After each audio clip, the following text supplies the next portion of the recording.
All right, ladies and gentlemen, welcome back into the broadcast booth here at Start Your Systems TV. My name is Kellen Brauer. Alongside me, the one, the only Chris Riesenberg, and we are set to go here tonight from Hangtown for the opening round of the 2017 Ride365.com Nationals powered by Versus PC. 450 action coming up, and Chris, I think we have some good battling on our hands in this 450 class. For sure. And the first thing we're going to see, we have 14 riders going for 4 spots to get into the motos. Top 36 already seated in. But these boys got to try to get top 4 as Mr. Barrington's still sitting in the gate. Not good news for him. Good news is for Justin Harper as he launches out into the lead to be only taken over by Eduardo Simo. Yeah, he almost went off the track too. So and Harper is now down alongside the 101 Machina Matt model. Simo's, Ben Toy, and Tiberino, and Mertens in there. Seth Jones. Seth Jones, one of those amateur guys that just moved up. That's Tiberino with the mistake. That's a career number 77. You'd expect Fro to make it in out of this consolation race. Barrington did get going off the gate.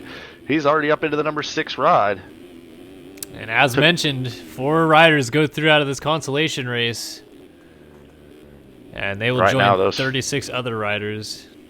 Simo's, Toy, Seth Jones, and Austin Bear are those 4 riders. Tiberino, the first one outside looking in. I'm sure that Tiberino wants to be in the motos tonight, especially with that career he made another 77. mistake. Tyler Swigard going to slide by him as well. Only 4 laps. You can't have too many mistakes. And Seth Jones makes one at the top of the hill. Austin Bear going to move on by into the 3rd spot. Oh, Tiberino is really working hard to get ahead of Swigard here. That's the battle for 5th. So not he quite makes the move into 4th. Seth Jones is down off the track. So Jones making that transfer up from the AM class where he had a really good Supercross season, battled up inside the top 5 for that title, and now riding here in the 450 Pro division. Justin Harper also goes off the track after the Race Tech 150 jump. So if you guys are just tuning in to the replay of the broadcast here, of the 450 streaming going on now, give it an idea of what the track looks like, we'll go on board with the race leader Eduardo Simos as he works his way into the half pipe.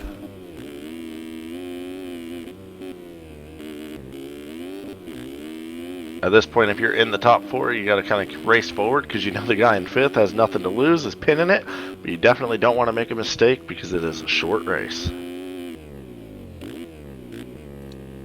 So Simos ends up leading that opening lap. They only have 4 laps to run, and Simos looking like he's got some clean air to work with and is just trying to get away. Simos now a very experienced veteran of MX Simulator. Won several Supercross races in 2012 in the 250 West region. Now finds himself on a 450 here in 2017, but he's upside down. So Toy will go through to take over the lead.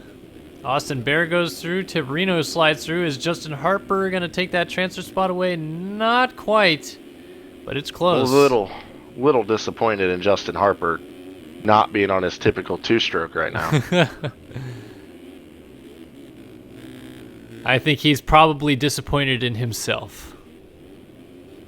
But he's going to try to make amends for the disappointment by getting into the motos tonight. Well, that's not going to do it. Goes down, and Tyler Swigard with him. Yeah, Swigard ends up going into him and then running him over. They're still locked together and losing time, and still together losing time as Zach Lerma now gets into the mix. Unfortunately, it's a 3-rider battle for not a transfer spot, as the top 4 are gone from these guys by about 12 seconds. Yep.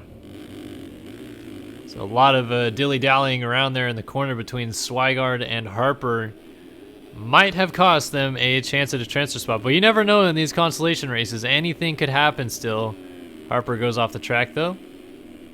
Yeah, I mean, we saw that 251 go down to the last turn.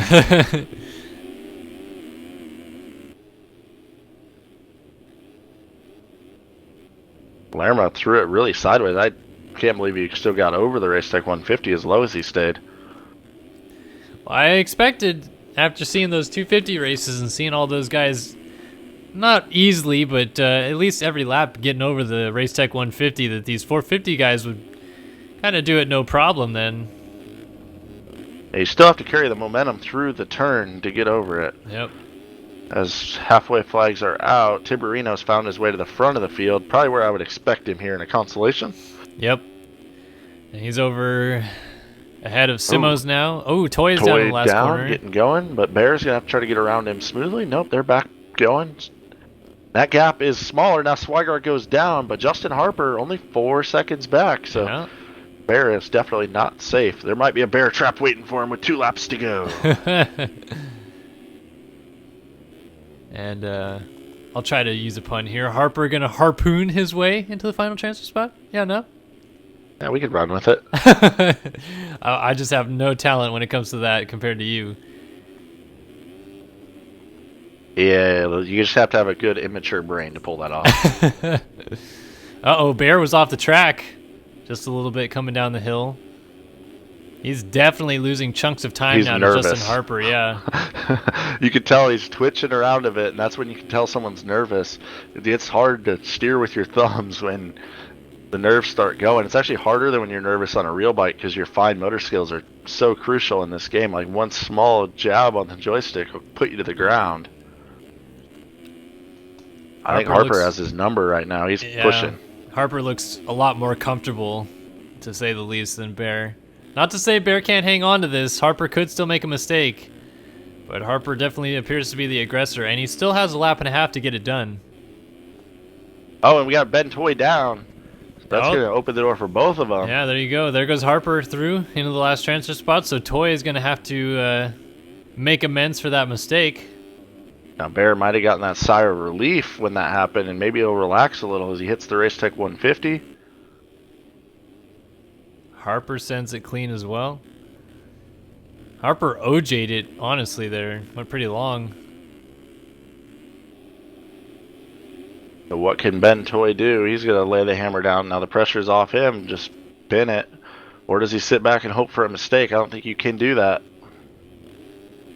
Yeah, it looks like he's definitely charging. The fact that he can see these guys still in front of him as Tiberino takes the white flag up front in this consolation race. I think that Ben Toy being able to see them has given him that motivation to go after them. Obviously, he's going to charge to the line no matter what. What's crazy is looking at their lap times right now. 2:19 right now for Justin Harper. 2:26 for Ben Toy. We just saw a 2:07 out of a 2:50 from Bryce Whelan. Unbelievable. And that's not discrediting these guys one bit. They're on it. So a lot of variation in lap times in the field.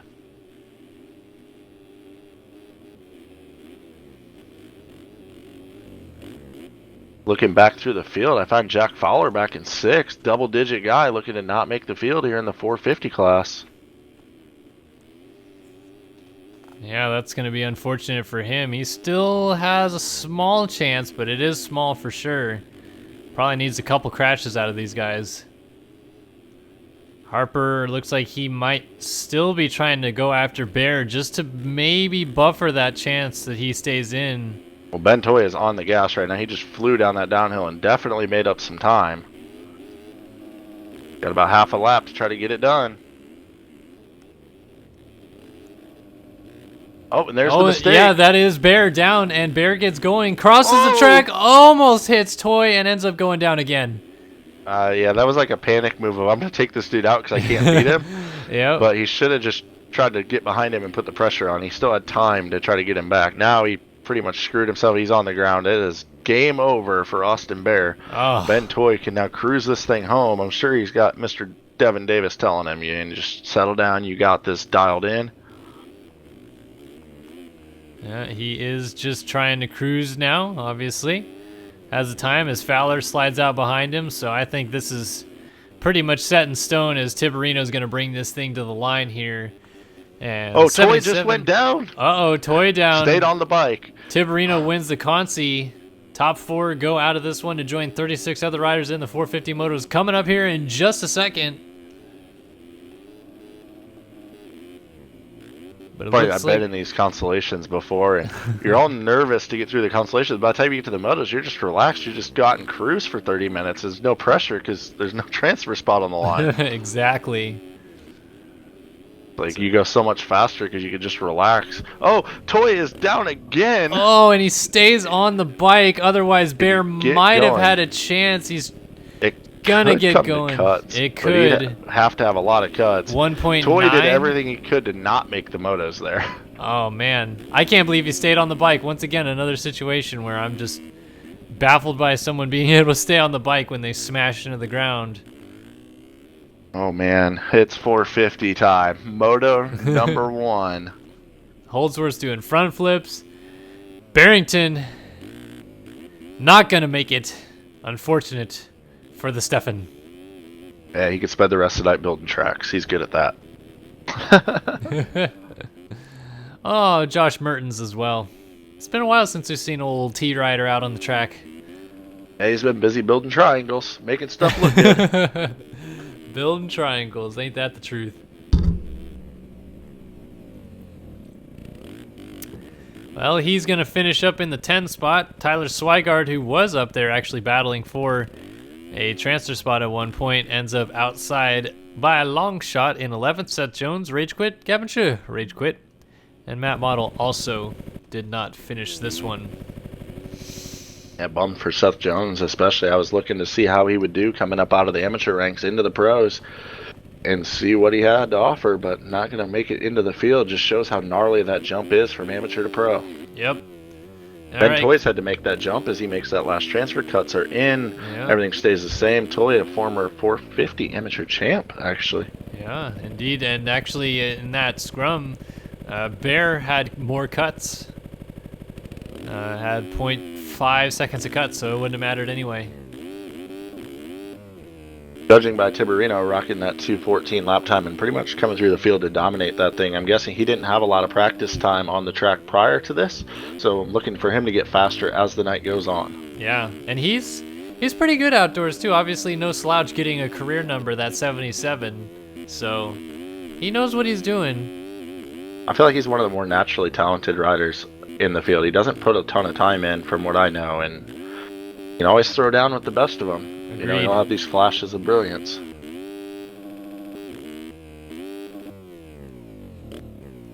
Certainly looked good up until that point, but here we go. We got the 450 motos coming up.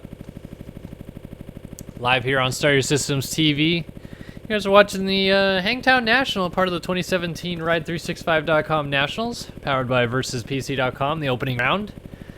And the gate is just about ready to drop for the first moto of the season in the 450 class, where Jesse Mullins comes in as your defending champion, but perhaps not quite the favorite, as Tyson Fresquez had a tremendous Supercross season, was your fastest qualifier, and is looking to dethrone the two-time champ Jesse Mullins. Yeah, and then we're going to get to that VersusPC.com one to watch, but I'm going to give you a little heads up. It's going to be our third fastest qualifier, Connor Holyak, because I'm really curious to see what he can do with these guys in the 450 class.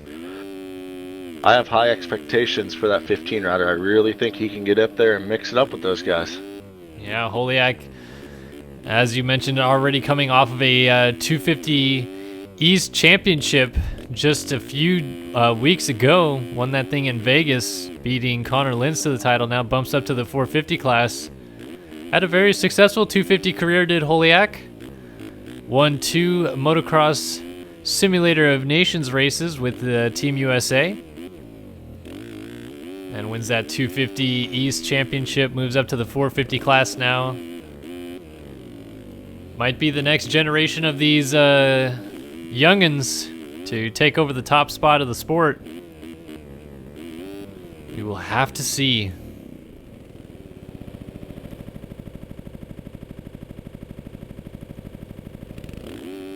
I'm helping Logan host here, so I'm going to let you carry the stream for a minute. All right, no worries. We're watching Tiberino cruise around the track and launch it off the Racetech 150, throw a saucy Oppo whip I'm hoping we see a lot more of that in the races.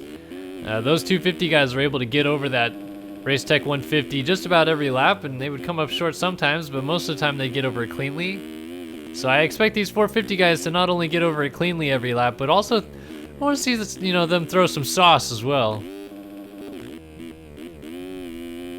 Get nice and upside down. That's a big jump. That's a lot of hang time, a lot of time to get crazy. Tipperino just wrecked himself. So we will go off of these guys here for a moment. That one. Take a look at from above of the Hangtown track. Chat is hopping tonight. We've had at least a steady 70 viewers the whole time, up to 74 right now. It was as high as 96. Always great to have a nice crowd on hand for us when we do these live streams. Of course, any of you watching the live stream right now, be sure to log on to youtube.com and type in Start Your Systems to the search bar. First thing that pops up is our YouTube channel. You could subscribe to us there, 21,000 plus and counting. And we have all of these broadcasts replayed there, so if you missed anything from the 2015-2016 Nationals that you'd like to watch over again, or the 2015 or 2016 Supercross seasons, and now 2017 Supercross seasons, you can also go back and watch all of those as well.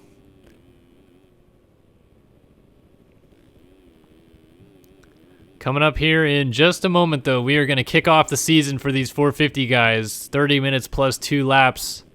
The showdown that we've been waiting for to come up here in Nationals between Jesse Mullins and Tyson Fresquez. Fresquez wiped the field in Supercross, but last year Mullins wiped the field in Motocross, other than Hunter Root, who will not be racing tonight.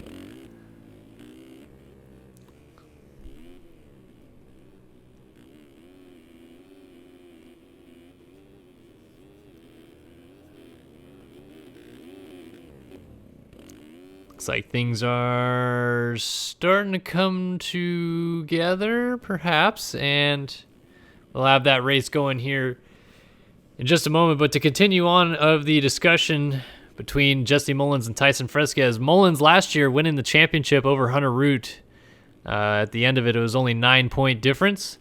Mullins becomes the first person ever to win 2 championships in the 450 Premier Class National Championship in this game.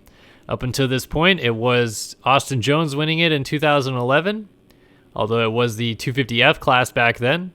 In 2012, it was Tyson Fresquez claiming it in his route to a perfect campaign between winning the Supercross Championship and the Motocross Championship that year. Then on to 2013, we saw Zach Dupuis take home the championship that year. Another hard-fought battle with Tyler Crane.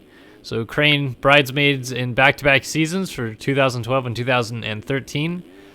And then 2014 was the year of the Euros, as Dennis Fjellberg won the 250 championship, but Alexis Leclerc became the only foreign rider ever to win a Premier Class Race Factor Gaming championship, and to date still holds that accolade to himself when he won the Outdoor Championship in 2014.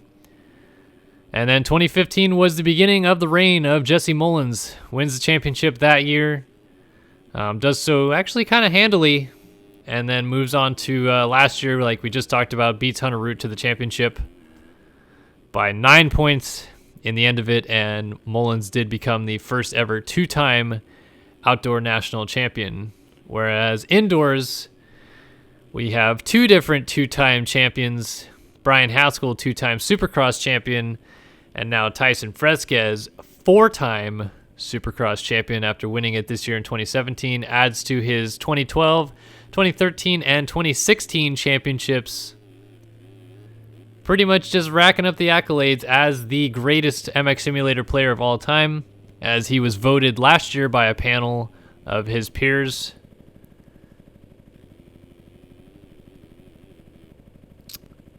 Pretty awesome stuff on hand for us coming up here in just a moment. Looks like somebody's on the stream here. Wish I had your skins, but I don't. He is having some fun times doing a little bike humping and gets ruined by that guy. It's all over for him.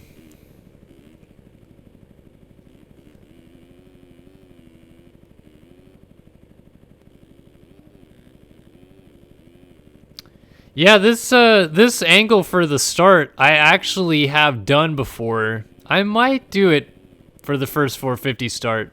Didn't do it for any of the 250 starts, but last year, actually, one of the races, I did this angle for the start.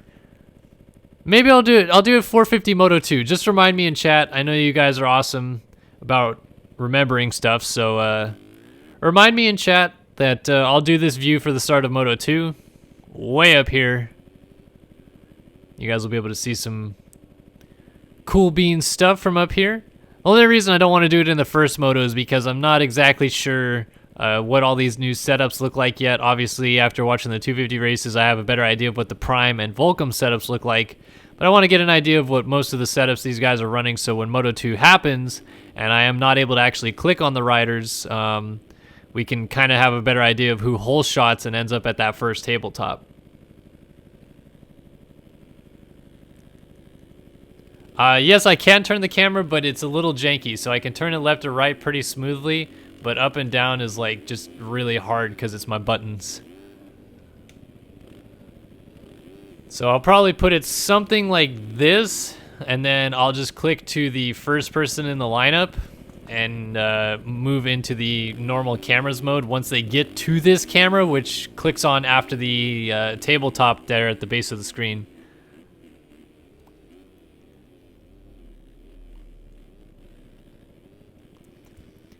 Sounds like Checkers is currently working with current race host Logan Heagney to determine how to set up these motos. Obviously, they need to get the 4 riders from this consolation race, Tiberino, Simos, Harper, and Toy, into the motos, which we had a problem with in the 250 motos. So it looks like they're just going to get that situated. And we'll be racing soon. So if you're watching the playback on YouTube right now, obviously this is just a lot of dead time. You can go ahead and scoot forward in the program. And to any of those you watching on YouTube, we also do what we can to try to include the timestamps for the motos in the description, so you can fast forward to any of those if you want to just go from the beginning of one moto. You don't have to kind of reel through everything. You can just go down to the description and click on that timestamp, and it'll take you right to the beginning of the moto. So hopefully that works a little bit better for you. Yes, Moto Rob, I will be at Glen Helen next weekend. I'm going to be working for Moto X Addicts, but I'm also going to be hanging out with some of my friends, so I'll definitely be roaming around. I'm going to be there all day.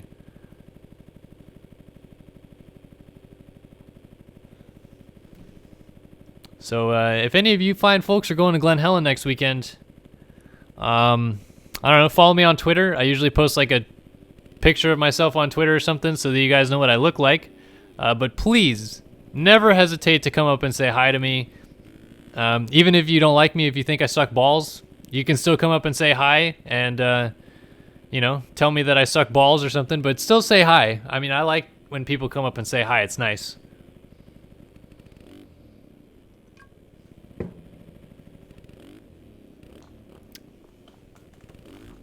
That is Justin Harper doing that, huh? He's the one at the base of the screen humping the bike. Keep poking my head in a chat. It looks like they might have gotten some stuff figured out. Not too sure yet.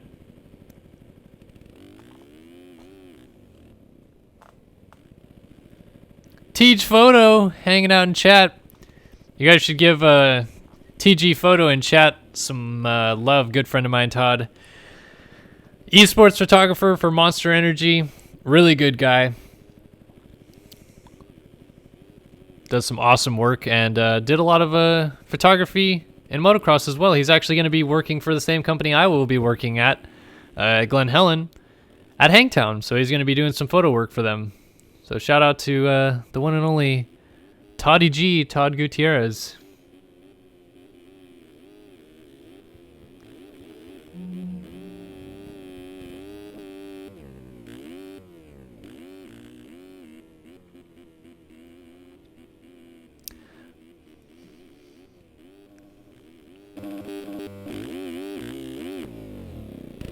Looks like Tiberino is elected to start doing some backwards racing, so we'll stick on board with him for some action.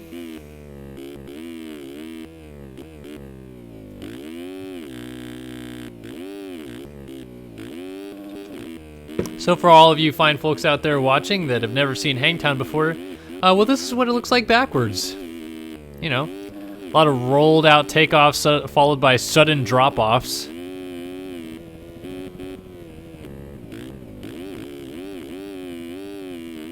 Rolled out takeoff, drop off. Oh, how is he going to do this? Oh, hits the wall and he's over the bars. Oh, man.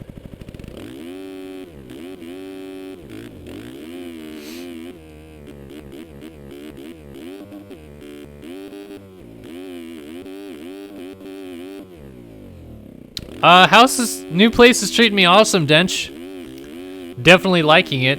My internet doesn't suck balls anymore, so that's awesome.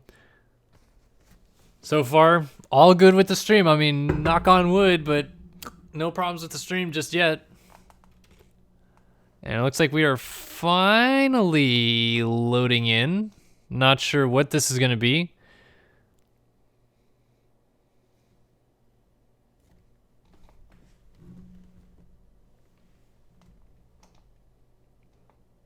Oh yeah, McCracken also joining in. The one and only Mitox. Hello, hello. Voted last year as the 8th best MX Simulator rider of all time. Hanging out in chat tonight as Chris hops back in the booth. Again, apologize about the delays, guys. Sorry that we're going through some issues, but we'll get them all bugs worked out. Round number 1 problems. No problemo. I mean, it's gonna happen every now and then, so no biggie. Good that we're getting it sorted. Is this going to be a warm-up lap? No, it is Moto 1 all straight right. in. Obviously, we're running behind, so we don't want to do any warm-up laps. We have all 40 riders on the gate. We are ready. And the one to watch, as I mentioned, Connor Holyak on that number 15. He's in about the 4th gate out. See what he's got. All right, here we go. It's time for this 450 championship to kick off. Let's go racing Moto number 1 at Hangtown. And Fresquez gets shut off a little bit. He was lined up right by Mullins, who got the great start into turn number 1. Mullins slides out. Cameron Lee are on the outside. The rookie on the Mad Cape number 150 is out front and leading over the first jump. The 192 of Adam Holmes scrubs by and says, I'm taking that lead. I was a top 5 qualifier. I'm going to show these boys what I got. Architect 192, Adam Holm out front. Dominic Tipperino out of the LCQ, straight up into the number 2 spot. And then here comes Josh Williams around the outside. So maybe some more unknown guys up in the top 4 as Cameron Lee's 4th. And then comes James Armstrong, which is a guy that I would obviously expect to be up in the mix. I was just about to say, but that's a great start to his season for Cameron Lee, who, like you said, Tipperino down, yeah. But Cameron Lee moved up to the pro class. Williams cartwheels, and our leader, Adam Holm, cartwheels. Uh-oh. So Cameron Lee back to the lead. Yeah, Cameron Lee moved up mid-Supercross season to the 450 class and, struggled a little bit to get into the main events, but definitely had some speed. So I think he's hoping for some better results outdoors and a hole shot with an early lead. Has Armstrong, Landry, Mullins, and Shipley giving chase early on. Nice start for Mullins. He slid out a little bit in turn 1, but doesn't lose too much time. He's going to go to work right now on Benny Landry, but out front, Cameron Lee, I guarantee his heart's pumping. Oh, my goodness. Oh, I just saw Benny Landry front flip the triple in 3rd. I just saw James Armstrong also triple from the inside pretty easily. Yeah, triple's honestly as easy from the inside on a 450 because there's no rough going up to as Landry cartwheels, takes Mullins down.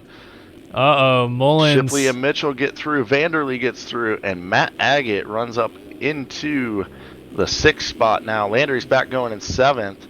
Mullins is back going about 14th spot.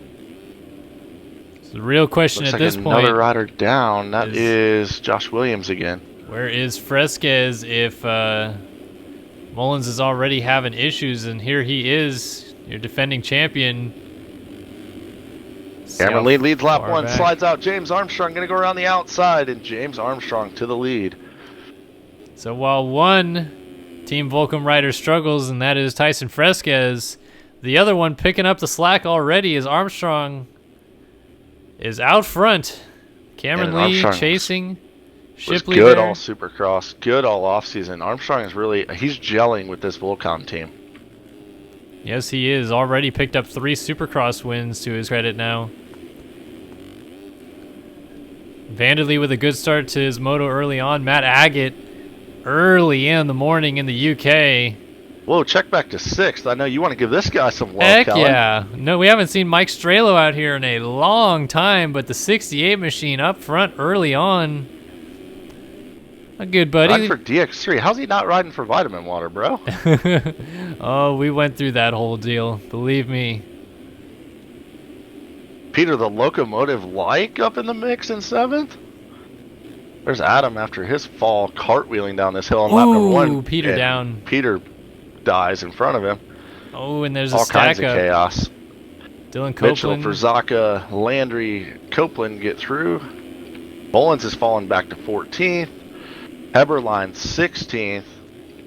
Oh, Mullins got a bad kick up the hill. I really want to find 23rd, by the way. All right, Fresquez is in the midst of this battle going up the hill here.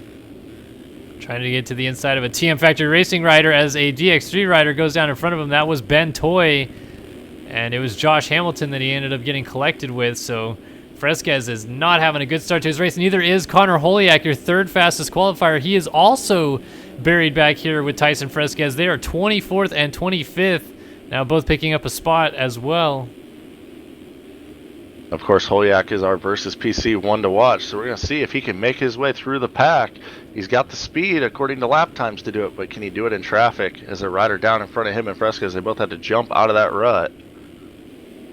Holiak goes to work on Fresquez's teammate Tyler Fry here. Oh, change at the front. Our leader's still Armstrong, but Shipley goes into second. Vanderlee third as Cameron Lee had a fall off right before the finish, and now Lee's off inside the bales.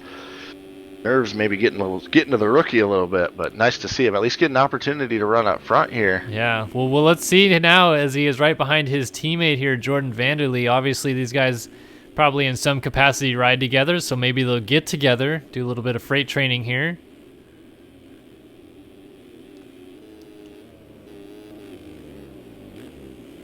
Cameron Lee was definitely a standout amateur as he makes another mistake. He needs to eliminate those mistakes to here in the pro ranks. They're going to cost you a lot. How about Matt Agate now running in the 4th spot on the 135 Architect machine? Early mornings in the UK. He's going to work right now. Is he supposed to be number 135? Because I'm seeing 31. Oh, yes, he should be 135. 31 okay. is his EMF number. Right on. Well, I'd like to give credit where credit's due as a 3-digit dude running up here, but forgot to change his number. That's all right. We're going to ignore that for round number 1. So Cameron Lee's still working on him. We got a bunch of 3 digits up here. 150 of Cameron Lee, the 192 of Adam Holm. Who, again, we mentioned way earlier tonight in our broadcast, Holm has really turned it around this season, found his groove. You pop back a couple spots, you're going to see a 3-rider fight going on. Roy Mitchell under heavy pressure from both Benny Landry and Jesse Mullins, trying to get into that number 7 spot. Go on board with Mullins here as he tries to work his way forward through the field, now into 9th. Goes inside and still pops his Race Tech 150 like it's nothing. And that's what outdoor champions do. Look at this. Pulls alongside Landry, who's almost jumping off the track and goes down. Landry just went head over heels over bars. Now working their way through the rough stuff. Mullins tries an outside. Got the inside lined inside. up on Mitchell. Oh, Slides out a little bit. Mitchell, for lack of a better word, had a rough Supercross season. But he did have a really good outdoor campaign last year. 7th in the points. Running 7th right now. Battle for 4th up front. Cameron Lee is putting pressure on Matt Agate. He's actually reeled him back in, it looks like. They're not too far behind. Actually, Agate made his move around Cameron Lee, and Adam Holm coming right with him. So Architect versus Madcape as Vanderlee not far in front of them either. So these battles are really playing out right now. Mitchell's still holding off Mullins, but he is coming under attack now. Looks like Mullins is pushing so much harder as he goes around the outside of Roy Mitchell. Beautiful Look at that pass. move. See how quickly it takes, or long it takes him to close up on this group in front of him of Holm, Lee, and Agate. I mean, it just illustrates how good of a move that is for Mullins, that it's not like he just passed some nobody. Mitchell's a top 10 consistently type of guy. So now Mullins going to try to settle into a pace and go run down this three-rider battle that just came all together. Lee got into Agate. Holm tried to go around the outside of both of them, had a little slide out. So now Holm is going after Matt Agate. There is a battle for second as well. Oh, Vanderlee has Lee. caught up to Shipley. Cameron Lee ends up just getting tossed off the machine. So he's going to lose touch with these guys. Mullins went by. Mitchell also went through. So Lee gets up now ahead of Landry. Shows what a good start will do for you with both Landry and Lee. They've had multiple fall-offs early, as Vanderlee has a fall-off as he was all over Shipley. So Agate's going to go to third. But those guys had multiple fall-offs early in this race, but because they had good starts, they're still in contention for top 10s. Whereas if you start in the back and have multiple fall-offs, you're so far out of it. Yeah, you're absolutely right about that. As this battle for third now is still raging on. Adam Holm is really applying the pressure onto Matt Agate. Speaking of raging, just popped back in the field. Up to 11th and 12th is the battle of Holyak and Fresquez. They are freight training through this field like nothing. I mean, we're only on lap 5. We're not even 10 minutes into the moto, and these guys are already deep into the points already. Agate, a small mistake. Holm has a pretty good drive here. He stays low as well. Let's see what it works out to be going into this corner. Agate tucking tight. Uses the inside. Holm is going to try to slingshot around the outside on the uphill. Ends up side by side, going out around the outside still. Down the hill. I thought he was going to go for the Mullins pass, but he just tucks back in line. Agate hangs on. Holm is just trying all sorts of different lines. A very, very confident Adam Holm riding all over Matt Agate. Rider than I've ever seen. It really is. Before. Look at this down the outside. Oh, he sends it off the track. Good save, though. Stay up. He does stay up. He's going to get going before Mitchell gets there, I believe. Yep, he just barely. That was a good save. I thought for sure that those guys would get collected, but good on Holm to just stand it up and say, no, that's okay. Unfortunately, battle for third. Lost some spots, and yeah, here comes Mullins. Agate just has nothing for him here as Mullins slides down the inside and makes the pass. Mullins went by him like Agate was a lapper letting him go by. Well, yeah, I mean, that was just raw speed. Mullins better speed into the corners, has really good setup working here on his even Prime dealing Designs with traffic, machine. He's got a 2:10.1, which at least out of this top 5 group is the fastest lap of the race. Wow. Oh. So now he's definitely gonna run not down. Too late, but Armstrong has a gap built up. He's got 13 seconds on Shipley and another 9 back to Mullins in third. So these are a couple of the essentially supercross specialists. We don't normally see Armstrong or Shipley do too well outdoors, but right now they are 1 and 2 and looking pretty comfortable doing so. You know, back to that pass with Mullins on Agate, though, part of that was just experienced racing that you only see in the 450 Pro class. Of a lot of times Agate, if it was an AM class or even the 250s, he would have tried to move over and shut the door. Yeah. And instead of putting them both down, he just surrendered the spot and said, let's keep racing. Yep, exactly. He knew that taking the outside line right there was going to keep him in a good spot, and he's just trying to score as many good points as he can. Very smart racing for the rider out of Great Britain. Still has to deal with his teammate, Adam Holm, here, it would seem. Holm is not going away without a fight. Behind them, Holm, Roy Mitchell just went down and allowed Cameron Lee to go by. So Lee's still having a good ride. Gonna sneak by as well as Mitchell gets going, and then here comes Fresquez. Wow. And he has lost Holyak a couple spots back. Holyak's back in 11th. Fresquez is flying through this field, not even close to halfway yet. Already onto the back of Roy Mitchell.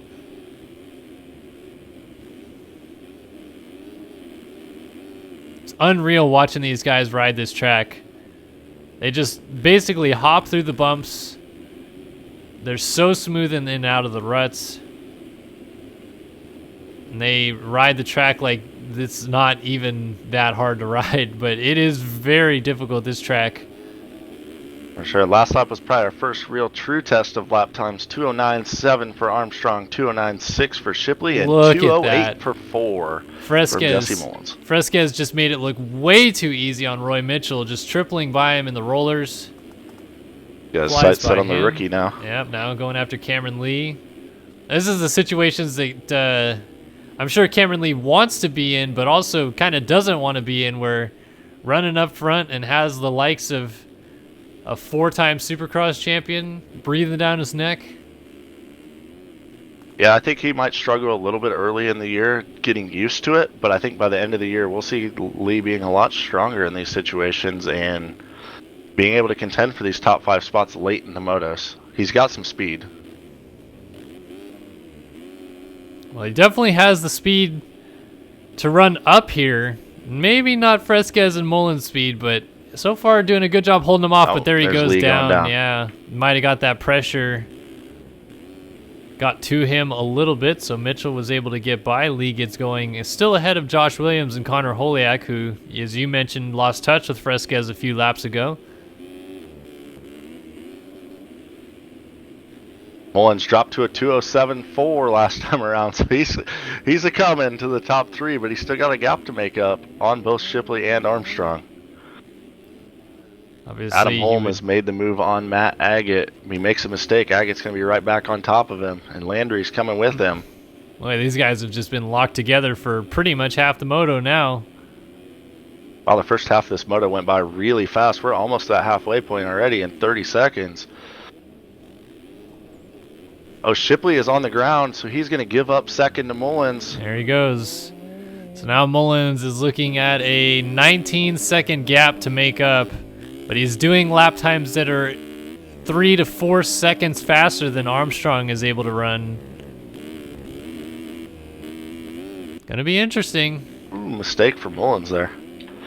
Adam Holm was into 4th and went down, so he's going to allow Agate and Landry by. And Fresquez, but Fresquez says, loses I don't want to go by you, Adam. Go ahead. That was a Maybe interesting taking the fall. teaching role a little too seriously. That appears to be the first mistake we've seen out of Fresquez since he started his charge forward. I was going to say, other than a crappy start. And we've hit that halfway point. You know what time it is? I know exactly what time it is. I'm up front. Time for the Racetech Top 10 Rundown. Racetech.com, suspension and engines, high performance. Choose what all the fast privateers choose. And why do they choose it? Because when you choose Racetech. Racetech.com. And leading the way, who is that number 33, Kellen? That's the one and only James Armstrong. Riding for Team Volcom. And back in the number 2 spot, we find Jesse Mullins, the defending and 2-time champion Jesse Mullins, coming through the field. And then we find Jeremy Shipley versus PC Fam MX, ride number 39. The Supercross specialist trying to get it done outdoors here. And probably the surprise of the top 5 right now would be both 4th and 5th, Matt Agate and Benny Landry doing battle on this Hangtown course. Next up, we find Fresquez all the way up to the 6th spot on the Volcom machine. This is the rides that championships are made of. Back in 7th, we find Roy Mitchell on the Relax Suzuki, number 35. Ooh. In Mitchell 8th, down. we find Adam Holm. He's about to go on by. There comes the one to watch. Mr. Connor Holiak, the VersusPC.com one to watch. Holiak up inside the top 10. There's Cameron Lee in the mix here. Holiak, my game, sorry, I'm lagged out a little bit, so I'm going to let you finish this top 10 rundown. Cameron Lee is running in the 8th spot here for Mad Cape, and Holiak lost a few positions in that crash, so Roy Mitchell moved back into 9th for Relax Suzuki, and Holiak, top 10. Not where he wants to be, though. He wants to be battling up front after qualifying 3rd here at Hangtown. So the number 15 Evergood machine rounds out your top 10. Behind that, Josh Williams, his teammate, comes through. Reed Young, also looking pretty strong tonight in 12th. Mike Strelo, his first race back of the year. DX3 Yamaha is in 13th. Race Carlin runs in the 14th spot for versus PC FamMX, and Devin Davis struggling after a abysmal start has worked his way forward and is now up into the top 15. Point scorers behind that go to Ben Toy running in the 20th spot. Yeah, I think Davis would be pumped with a top 10 would be my guess, just knowing him a little bit. No, Yeah. I shouldn't say pumped, but he'd be satisfied. Pumped on a top 5 for him, of course. Definitely. So I think that that's where he is shooting for, and after a bad start, looks like he is well on his way. Still a comfortable lead working now for Armstrong. Yeah, 209 last time around, 207 for Mullins. So Mullins has the lap time speed, but 17 seconds. He's going to need a little help here with about 12 minutes and 2 laps. A lot can happen in that time. I mean, 17 seconds, not a safe lead, especially with someone as fast as Mullins. Wow, Mullins using that inside down the hill. I haven't seen that. Yeah, and he's also kind of avoiding that really big hump that's there too, and still hooking a good rut there. So it's probably almost equal at least. Rollers, yeah. So. Nice to see different lines regardless, because if he does catch Armstrong, he has to find a way to pass, and right there would be a great opportunity. Absolutely. Shipley. Armstrong's been in the lead before, not outdoors so much, not having to do it for 30 minutes, but he's done it in Supercross plenty. He's an experienced racer. I don't see him folding under pressure. Yeah, Shipley, meanwhile, is starting to be drowned upon by Matt Agate, but Fresquez is all over the back of the 135 now. Fresquez has put on a fantastic charge from outside of the points to be in this position to move into the 4 spot. And a podium not out of the question for Fresquez in this moto. And perhaps even more if things start breaking loose at the front.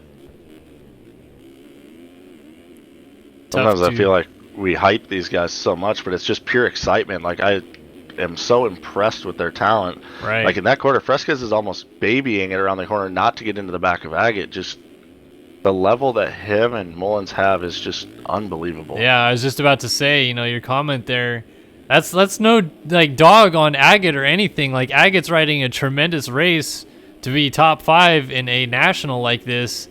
It's just that is how fast Fresquez and Mullins are riding. They make people that are really good look kind of average because they are just so good. It's crazy. Yeah, when they can move around the track and not lose any time and actually make time using lines that most guys don't use, it's crazy. They can put the bike wherever they want. As Fresquez is trying to put it on the inside of Agate to make a move, looking for an opening. Agate not cracking under pressure.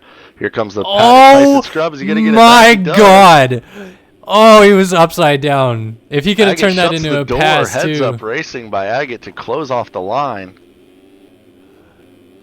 Wow, that was gnarly. Matt Agate, very smart racing, as you mentioned, though, to close off the line there and hang on to the 4 spot. Agate, very, very good ride so far to open the season. And Fresquez is really trying. He's trying hard now to pass Agate. He's like, man, I've thrown a lot at this guy. Right, that scrub was dirtier than my underwear after Enduro, though. Man, oh man, that was gnarly. He's caught right back up to Agate now after those mistakes. Let's see what happens here through the moto chase and rollers. What? Tyson's just gonna go Triple, and then 2-1 into the corner. Like, Agate just took a normal, comfortable line, didn't really do anything different, and lost like literally a whole second. That's the superhuman stuff that gets me just amped. Oh. Wow, all right, so Fresquez now moves into the 4 spot. He's going to try to set sail after Shipley to find his way onto the podium. Up front, Armstrong just went down in the mechanics area. He had a 12-second lead. What's it going to come down to? About 2 seconds now. Here comes Mullins. That's more than the seconds is the fact that Mullins can see him and he could smell victory. Wow. All right, so Mullins now lurking on your race leader Armstrong after that mistake.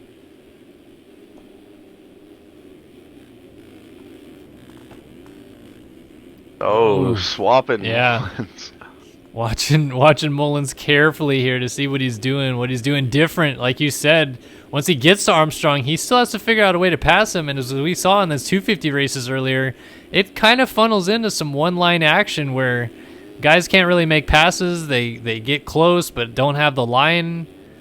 Mullins has made some things work, but he definitely is trying some different lines, and it's working as he gets right now onto the back of James Armstrong for the race lead here. 23 minutes into the moto, and he's working that inside line down at the bottom of the hill too. Line. But the fact he's on the edge of the tire coming into that rut makes me scared he's going to wash out, but he's doing it smoothly. Yep. Armstrong can obviously feel the pressure. There are lapped riders playing a bit of a factor now as they're trying to move back and forth across the track to give these guys plenty of room. Great heads-up racing by those lappers, moving out of the way, letting the leaders race through. They have another group of them as they come up to the Racetech 150. Armstrong looks like he is, so far at least, responding to the pressure well. Actually has opened up the gap just a tiny bit more since Mullins closed it down. It looks like he's got his teammate here to put a lap down just in front of him. Not sure which one that is. I'm not close enough yet, but I'm trying to see what fender it is. I think it's Tyler Fry, it'd be Tyler Fry. Yeah, it looks like the 127. I would assume Fry will make this pretty easy for Armstrong to get on by, but he is in a battle with Ben Toy and another rider. Armstrong goes by. Mullins going to come through as well. These guys are just closed. Carelessly trying to raise, but Mullins is going to use an inside line here. Ends up really close to Armstrong, almost side by side over the line. Let's see if he cuts underneath. Nope, Armstrong protects the inside very well. I noticed this last year with Mullins in Nationals. The one thing that he has over anyone else in the field is the ability to run different lines without losing time. He can get into that rough stuff and not get sketchy and still battle, so he can show wheels where guys don't expect it, and then it allows him to surprise pass on people. Right. Oh, he jumps almost onto the back of Armstrong. I look for him to try to go by at the bottom of the big downhill. And work their way around the 20 of Chase Blakely. Mullins is really fighting for this one, going after Armstrong. Armstrong so desperately wants to win the opening moto of the season. Here he goes, setting up the pass. He's going to dive inside. Here we go. Down the inside. Mullins is trying to cut the line off and maybe get the line done on Armstrong. Armstrong does have some room to work with. They're going to go side by side up the hill. Armstrong trying the left side, and Mullins working goes the for middle. That triple in, gets it, triples again at the top. Blows the but Armstrong back through. Mullins going to have to look for a response here. He just had so much speed going into the corner, couldn't get that Prime Designs Honda hauled down. So does Armstrong try to switch his line if they get around to that section next lap and cover it, or does he try to rail the outside faster? Armstrong gets the inside rut before the Racetech 150 very cleanly. Great action here from Hangtown, approaching 26 minutes in. We got a battle for the win. Mullins carrying a lot of speed. Wow. He's going to try a different line here. Nope, they funnel into the same line again. Mullins is working that inside before the finish as well, though. Look at that line from Mullins around the outside. Armstrong did make a mistake, but Mullins, a great pass around the outside for the lead. Oh, wow. And then flies into the corner, rails around the outside. Mullins is your new leader. Armstrong is going to try to fight back here, though. Around the outside, around the outside. Look at Armstrong's speed carrying into the outside here. Mullins kind of screws up the inside rut a little bit, almost ends up off the track. Oh my gosh, look at Armstrong flat track that corner. Oh, Mullins, a little front end. Armstrong's going to get alongside. He gets a wheel on him. Doolies. He's got to control the corner.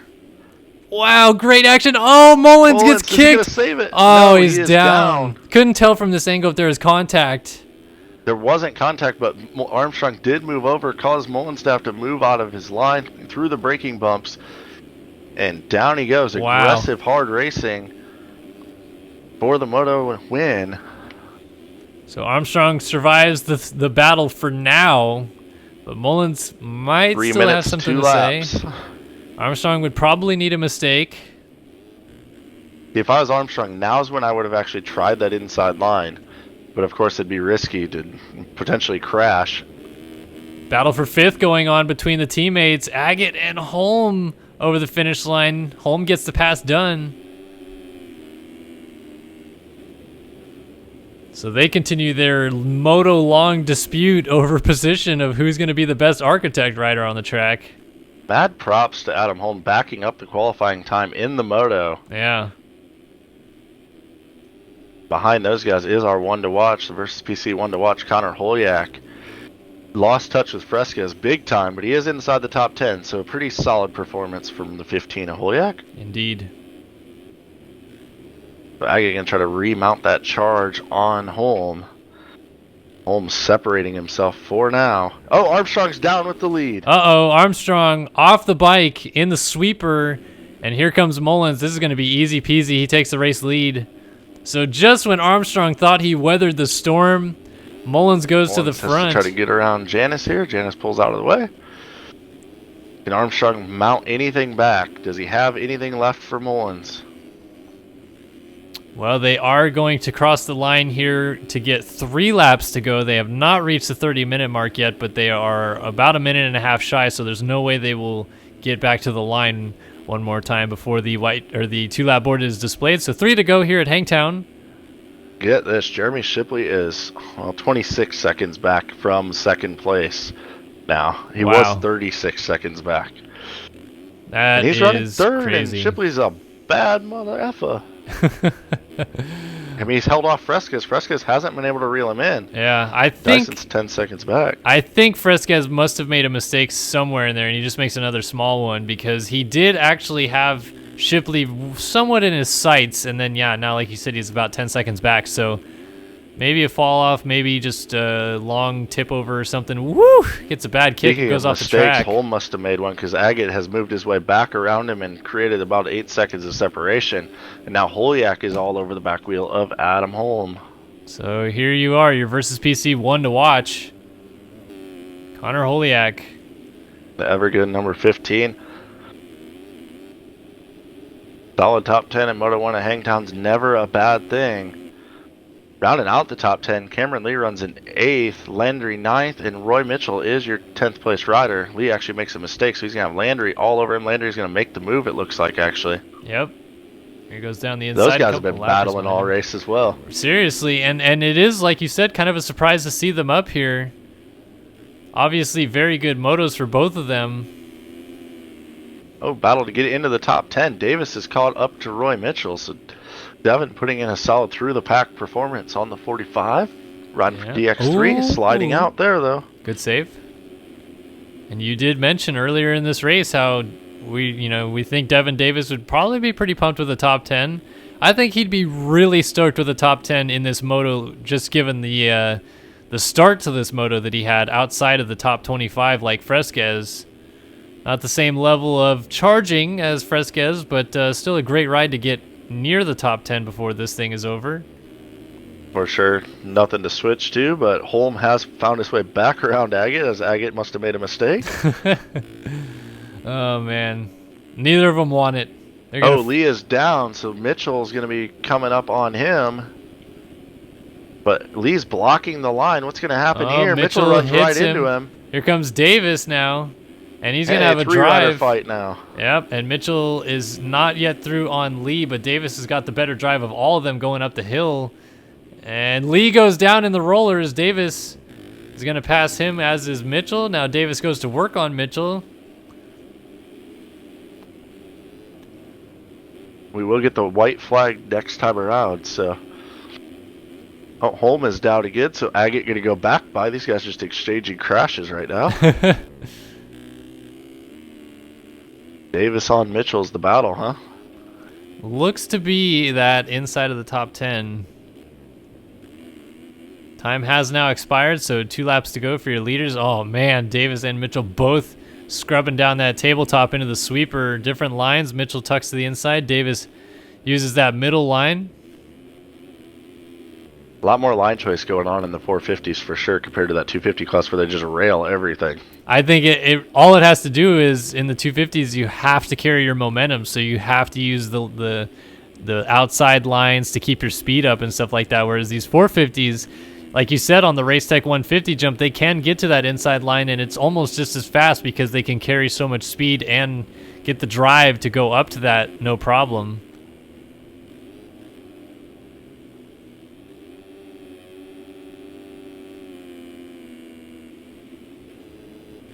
So Davis still looking for any sign of a chip in the armor for Roy Mitchell.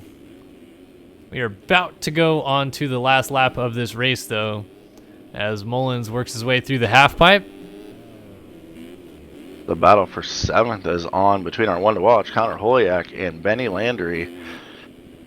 Matt Agate down the big downhill. Matt Agate's down at the bottom of the hill and just getting going ahead of these guys. White flag is in the air now for Mullins. Landry went down at the top of the big downhill. He's going to be getting going, and the battle of Mitchell and Davis is going to close up on him. Oh, I don't know what to watch. Holyak is closing on Agate, but like you said, Landry, Mitchell, and Davis. Oh, Holyak made a mistake, so that's going to separate that just a little bit.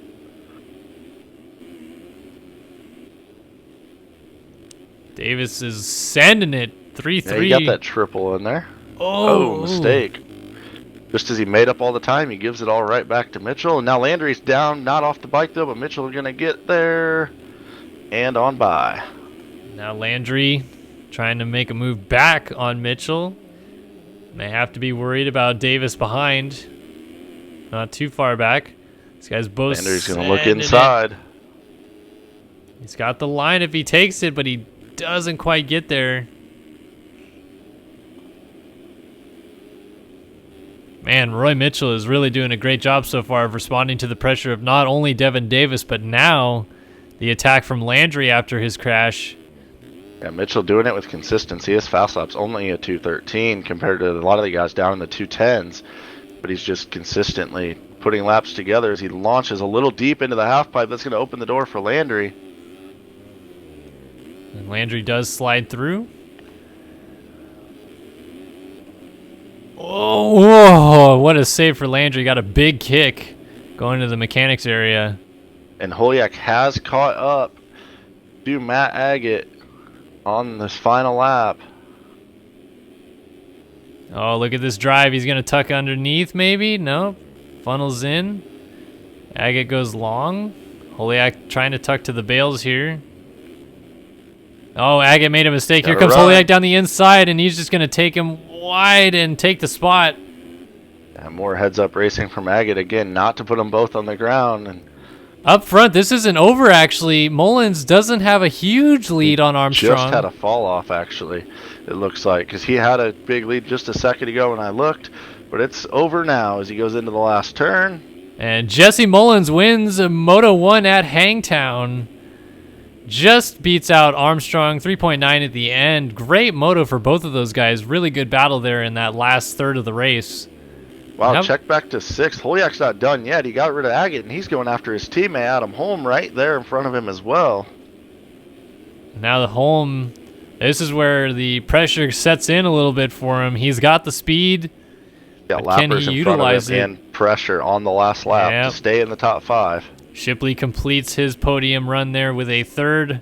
Fresquez from outside of the top 25 to 4th in this one. Holyak's laying a heater down right now, for sure. Oh, rider down in front of Holm. He has to avoid that. And he goes down. Oh, and he sends it off the track. He didn't go down, actually. What? He flipped off the track and saved it. Is he gonna tail whip? Is he gonna get back on? Yep. But guess what? Matt Agate goes back by. Wow. The never-ending battle. And Holyak, how about that? Up into the top 5. We picked a good one to watch. I think his ride through the field. Not quite as good as Fresquez's, but guess what? He ends up one spot behind him regardless. Exactly. Yeah, pretty much equaled Fresquez on their charges. Fastest lap of the race, last lap for Holyak, 2:08.3. Agate wins the Architect Buddies battle over Adam Holm, but great rides for both of them. Mitchell's still battling to the line with Davis. Mitchell will get it, though.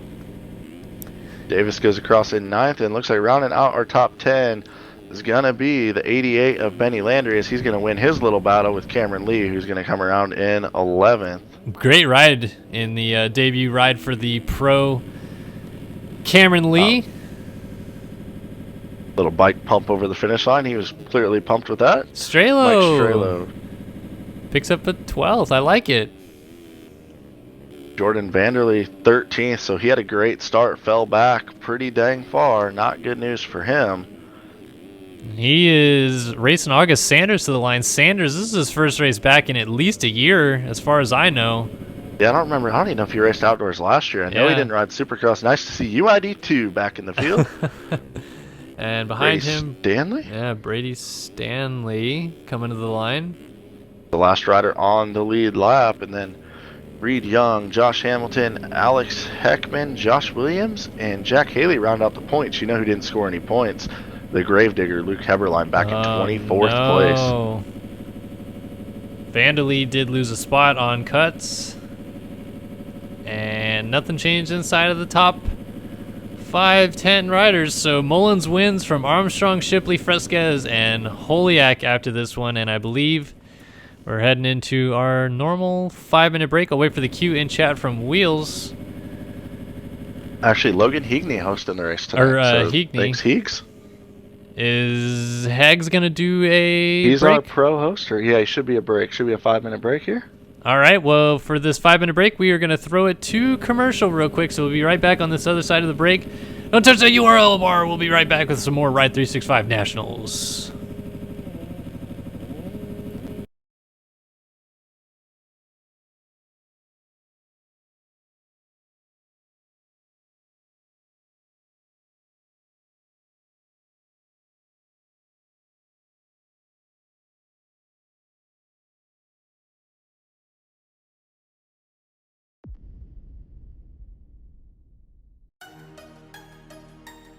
RaceFactoryGaming.com would like to thank the following sponsors for their continued support.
And we're back.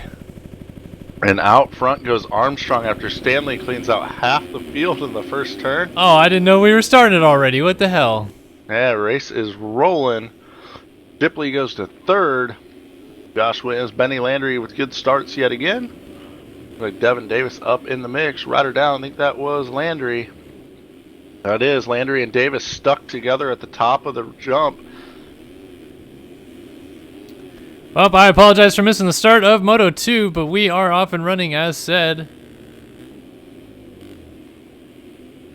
Armstrong, another good start. Shipley, another good start. And where are our two guys that we've kind of picked as our Oh! Mullins is 11th. One of the front men just went down. That was Stanley. And looking through the field, Fresquez 28th place, so he's got work to do again. 2 bad starts for Fresquez.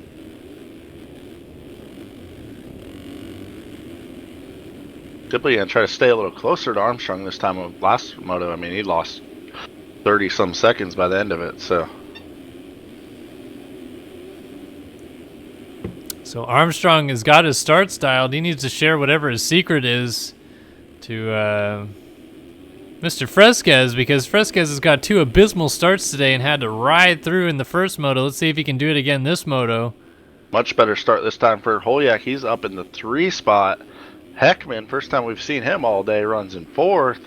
Then we find August, Sanders, and Mullins battling over the 5.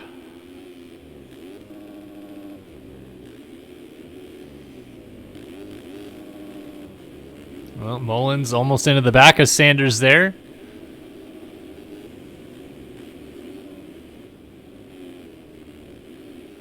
Mullins has got a good line here around the outside. Sanders wants nothing to do with that. He tucks to the inside, and Mullins goes right on by.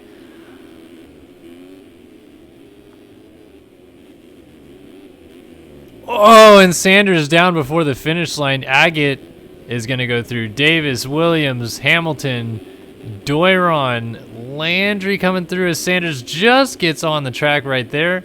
And Ben Toy, Nick Usick, Chase Blakely, Adam Holm has got a bad start this moto. Chris Channing, and then Fresquez back here behind Channing. Then Haley, Reed Young, Mike Strelo, not a good start this moto. Vanderlee also a bad start.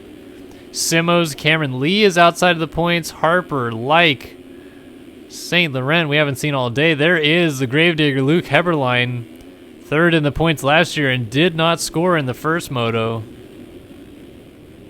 Tough night for him.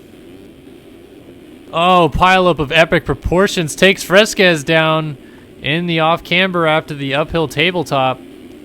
Battle for the lead is on. Shipley's closed up on Armstrong. Yep, here it is. 33 versus 39 up front. By the way, our versus PC one to watch in this moto after a great moto 1 will be Adam Holm. We'll check on him in a little bit as the battle for the lead is raging on.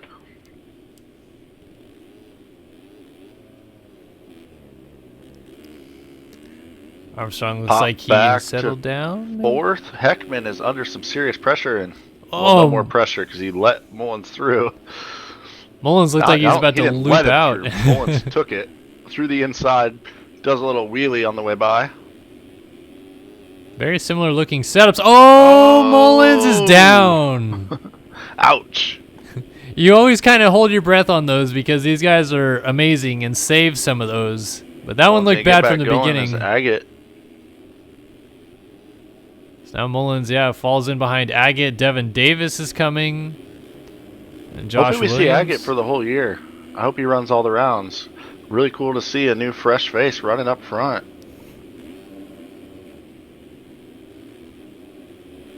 Obviously very tough to get any of the Europeans to race this series given the time frame for them, but in the past we've seen some of them do it. As mentioned earlier in our broadcast, Alexis Leclerc and Dennis Fjellberg, both national champions.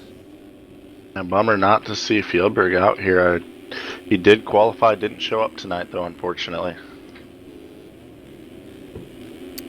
Hopefully we'll see him before the end of the year.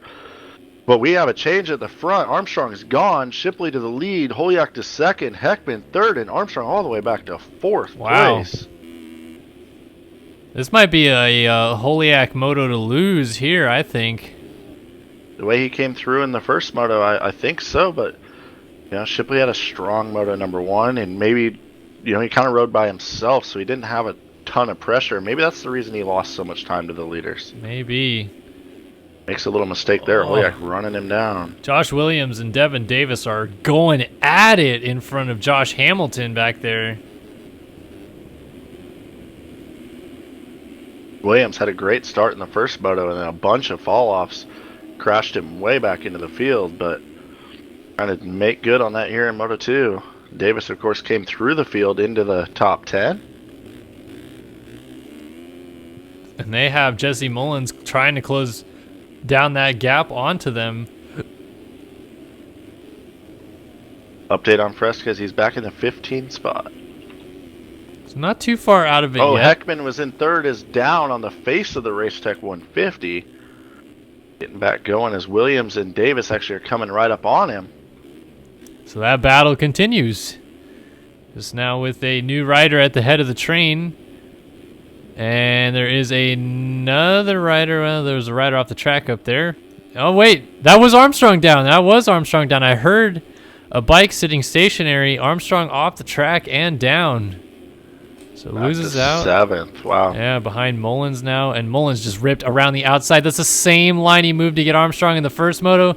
Uses it to get Davis here. Sends it into the half pipe and keeps going. No problem. Mullins makes a nice pass. Got the duo of Williams and Heckman right in front of him. A couple more Honda teams. The Honda Nationals.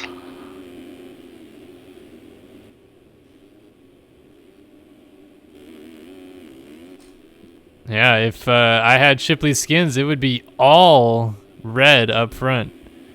Shipley is on a Honda. He's on a Honda. He's riding his Family Max bike from Supercross. And, a couple riders down. That's Heckman and Williams, actually. And they collect Armstrong with them. Whoa, Armstrong's moto. Who just threaded the needle there? That was Jack Haley, yeah. Haley was 20th in Moto 1, finds himself up in 5th in Moto 2. Much better start for the Relaxed Tire number 26. Shipley's lead is up to 20 seconds. Holiak must have gone down somewhere and we missed it. Because now Mullins has actually closed in quite a bit on Holiak. And these battles behind these guys are still going crazy. Davis now runs in the 4th spot. Then we got Haley, followed by Williams, Agate, Hamilton, Lee, Holm, Landry, and now Fresquez finds his way into this battle. Only down in 12th right now. And he's got 7 riders maybe or so right in front of him. And he's going to get one spot here. Coming from home, he was back in 16th when I first started watching him as our one to watch versus PC one to watch. Adam Holm coming from 16th up to 10th and moving forward. He's got Cameron Lee all over right in front of him and a bunch of other guys. He's got Fresquez right behind him. Yeah, Fresquez is like 6 is guys in railing. the air on the Racetech 150 Look at at the that. same time. All floating through the screen. Fresquez just now cruises down the inside to make the pass on Holm, and Hamilton was down, so that's a twofer. And now Fresquez already going to work on Cameron Lee. How quickly Fresquez caught this group and is working his way through it. And Holm behind Fresquez is also about to be passed by Landry. Holm sends it into the half pipe and goes down. So Armstrong's going to go through. Meanwhile, Landry's giving Fresquez some pressure here, and Fresquez makes a big mistake into the mechanics area and saves it somehow and gets back on right in front of his teammate there. Armstrong, obviously some communication going on there, or else Armstrong might have still sent it.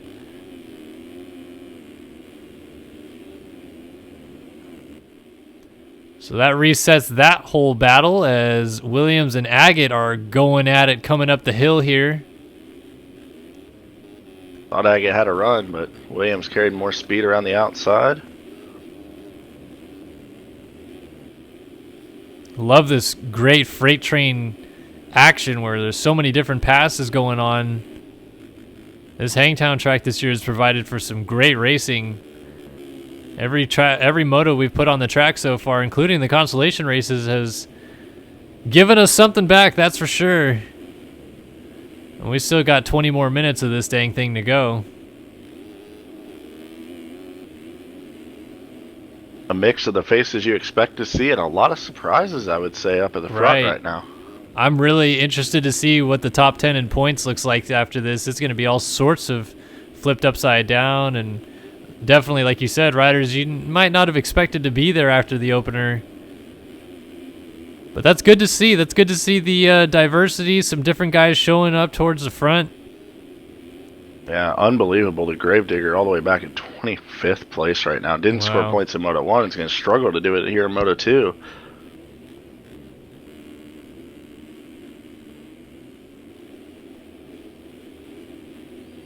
Looking at Landry versus Agate. Landry just shoots down the inside and makes a beautiful pass.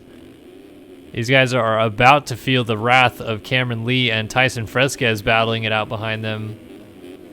Fresquez already left Armstrong a little bit. Yeah.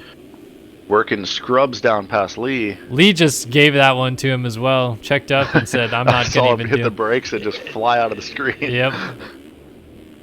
Well, if you saw that scrub beside you, would you hit the brakes too? Yeah. I'll be honest. You know, I definitely would. Landry's down. If I'm having a good ride, I don't want to have a fast guy breathing down my neck and making me nervous. So normally I'll try to tuck in behind him. And I think that's exactly what Cameron Lee wants to do here. Oh, man. Oh, that's Josh Williams also down. So Fresquez another pass and then goes around the outside of Matt Agate. So now reset the top of the order here. Jeremy Shipley has a comfortable little 15-second gap going over Holiak, who is over the bars at the top of the rollers. That's going to put Mullins with him. Yeah. Oh, Mullins is over the bars in the background. Wow. So Mullins down. Here comes Devin Davis. He might just get there as Mullins is getting up. It's going to be close, but I think Mullins will hang on to the spot. And yes, he will. Davis could see him now, but he has pressure coming from behind from Jack Haley, who's being pushed forward from Fresquez. And Haley into the bales. Yeah, and so here comes Fresquez now. This is the closest we've seen Fresquez and Mullins all day long.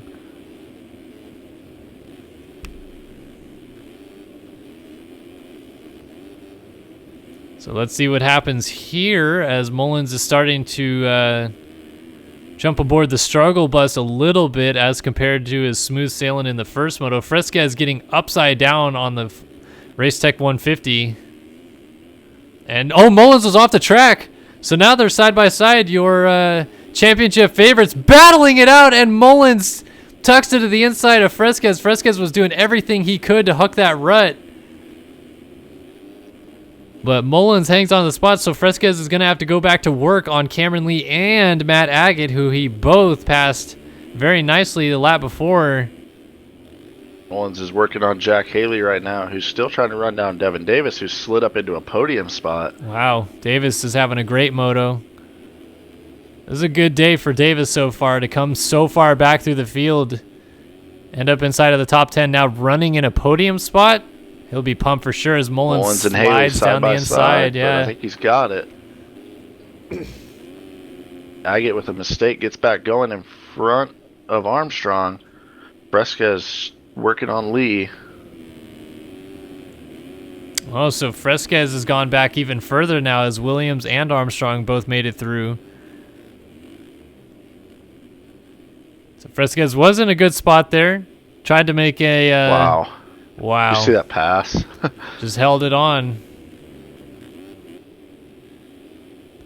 Now Fresquez will go to work on Hamilton. And Hamilton in his own right just actually got around Matt Agate, so Fresquez is going to go to work on Agate. Let's see if he tries a different line here. No, it just goes around the outside. Josh Williams. Yeah, sorry, Hamilton, yeah. It is Williams. None of these guys using that inside that Mullins is using down the hill. Yeah, and I haven't seen many people. Maybe I saw Adam Holm do it a couple times in the first moto, but go inside before the finish as well. Yeah. And that's what Mullins is doing. Fresquez gets around Agate at the top of the hill. Fresquez has got that triple line down really well. Oh, man, Mullins just actually made the move on Davis before the fly 150. Aggressive, pushes him out of the inside rut, takes over the podium spot. Now Davis is going to lose a spot to Haley as he wasn't able to clear the Race Tech 150. Let's see. Hopefully that doesn't fluster Devin as he continues to go after he Haley. Follows Haley out of the line. We talked about that in the 250 motos. You get locked in on the guy in front of you and just follow him right through. And they make a mistake. Davis looking inside on Haley. Wisely checks up. Knows he's got to give Haley a little extra room for his lag bubble that he unfortunately has to carry around with him. Right. Mullins is going to try to set sail after Holiak and Shipley. Shipley is putting in a fantastic day so far.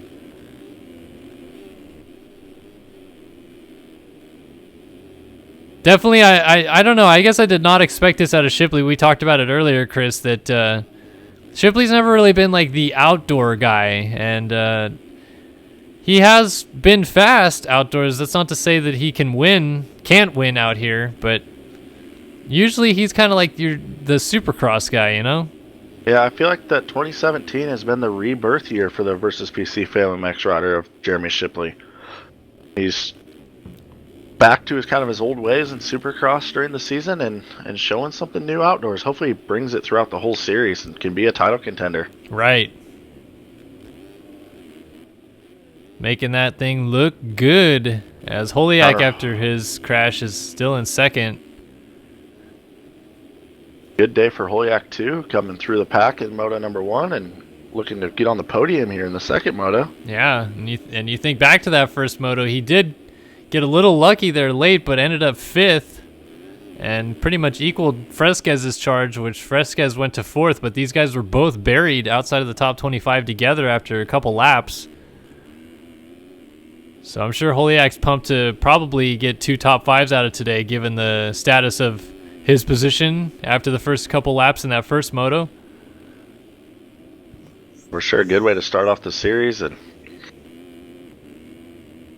one so far not really able to do much, sitting back in third and kind of staying there. Yeah, I think as they run right now, Shipley would be your overall winner, going 3-1 to 1-3 of Mullins.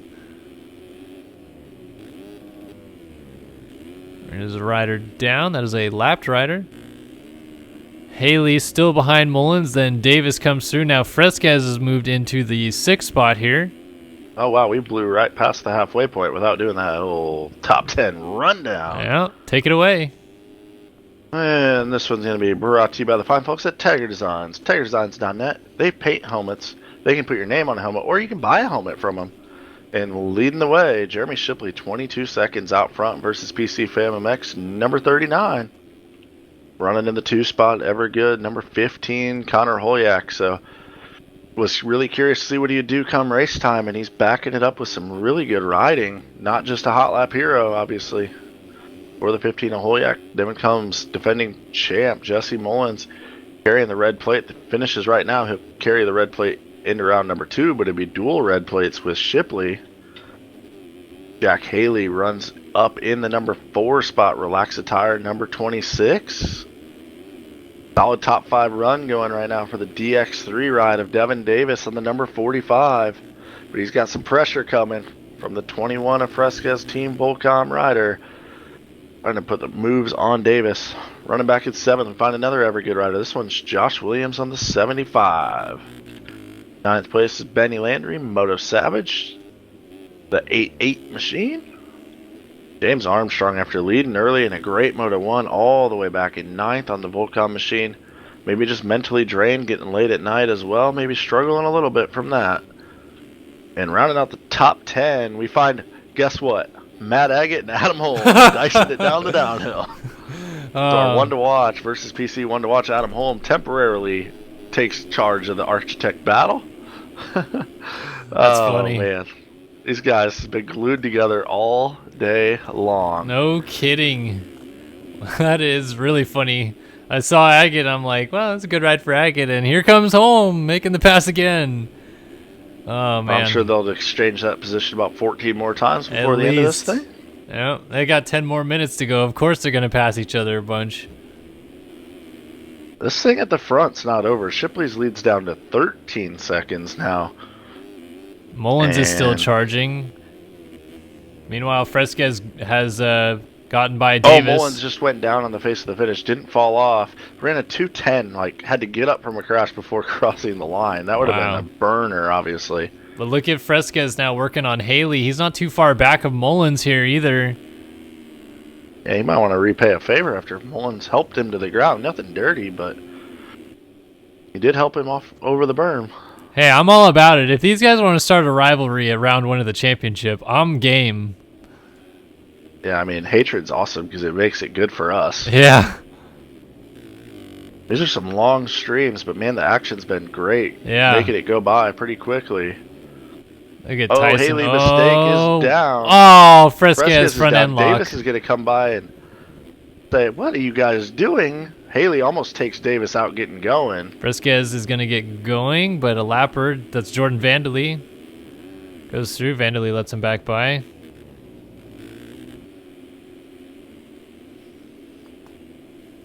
I guarantee Davis is crapping his pants right now.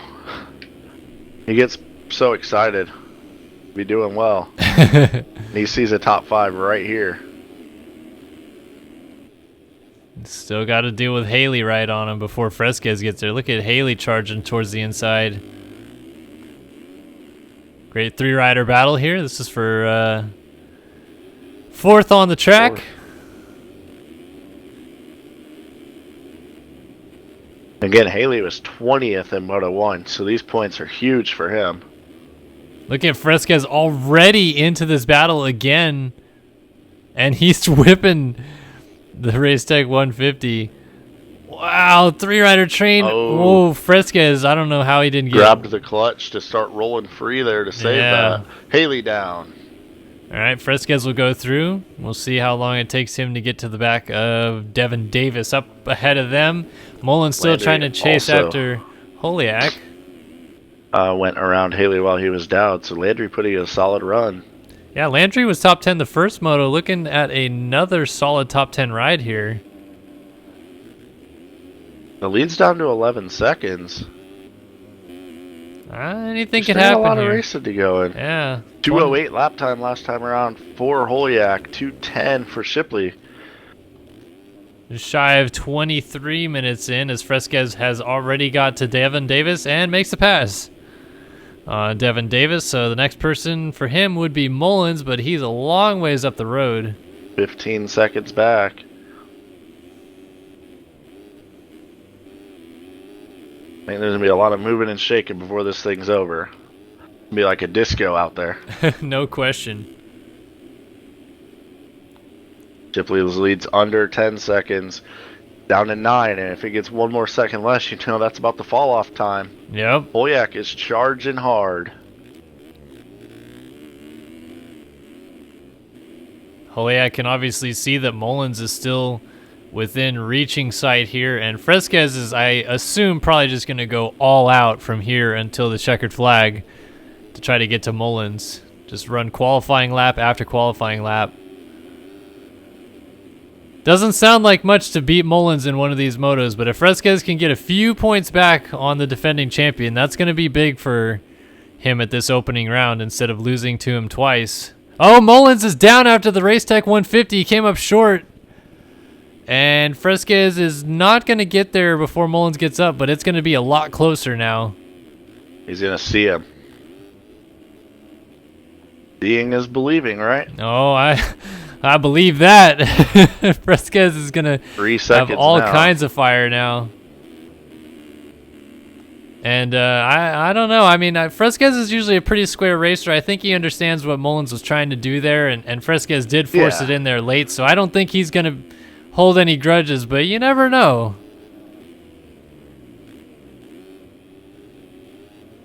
No, but he also knows how to win championships, and sometimes every point matters, so. Right.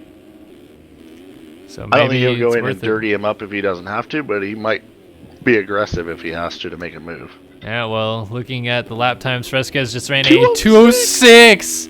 2:06.2. I'm going on board with Fresquez. There's no way we're going to miss this battle between the two champs. Oh man, 2 seconds is the gap, and it's going down as Fresquez flies by a downed rider. Has to hop out of the ruts, but still doesn't really lose much time in the process. He's not lifted for anything at this point. Nope. Mullins actually getting away a little bit as Fresquez maybe pushing the envelope too much. Has to wrangle that back in a bit. Or maybe Mullins just going to say, screw you, I'm laying a 205 down. Right. These are the only two guys on the track that can run a 204 second lap time. Oh, rider down. Fresquez into him. That was his teammate, I believe, right? No. Yeah, yes, it was. Tyler Fry. Yeah, Tyler Fry. Wow. All right, Mullins is going to be all alone now. Hoyak's a second and a half out of the lead right now. All right. Boys. It's time to watch the battle up front for a bit, because here we go. Jeremy Shipley versus Holiak. 26 minutes in. 4 minutes and 2 laps to decide this thing. Man, thinking about that for a moment there, if Holiak could win this race, if Fresquez had gotten to Mullins and maybe ruffled his feathers a bit, Holiak still has a chance at the overall going 5-1. But it'd take Mullins obviously finishing 5th or worse. Yeah, and it'd take Shipley dropping a spot as well with a 3-2, right? Yeah, you're right. 2-3? That too, yeah. 3-2. All right. Let's see what Holiak's lap time was. 2:08.1. That's his fastest lap of the race. A 2:18 from Shipley tells the story, though, right there. Definitely dropped the bike. And these guys have just shy of 3 minutes plus 2 laps to go, so probably looking at about 4 laps of racing still to do. I'm feeling like it's a matter of time at this point. Shipley's on his way backwards. Holiak's been on his way forwards this whole race. All day, to be honest, or all night. Locked in onto the back wheel of Shipley.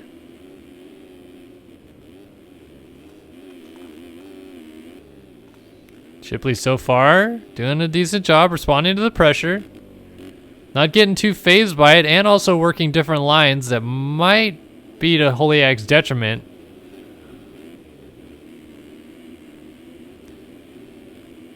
You can catch him, but can you pass him? Exactly. Or does he just try to force him into a mistake and be patient? He's got a little bit of time. Doesn't have to force the issue right away.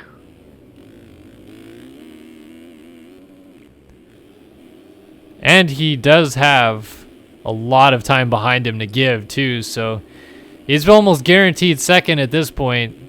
I think he's realized that, and it's just like, I'm going for broke. He just locked into that rut before the race tech 150. Insane. The speed that these guys are riding, too, is incredible. I'd love to see the lap times next time by for these guys, because they're going to be obviously very similar. They've been on each other this whole lap. Holiak with a great drive. Closed up a couple tenths.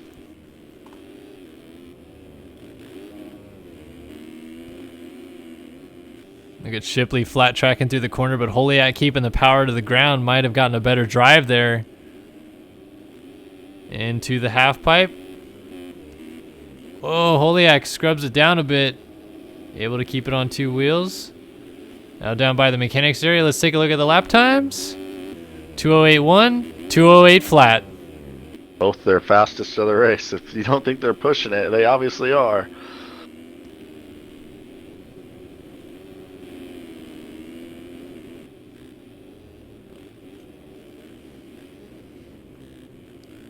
Right. A little bit of a swap, but pulls it back under him. Doesn't lose any time. Actually opens it up just a touch. Yeah. We've got 3 laps to go at Hangtown. Who is going to win Moto 2? As of right now, Shipley still in position to win the overall, but he has to win the Moto.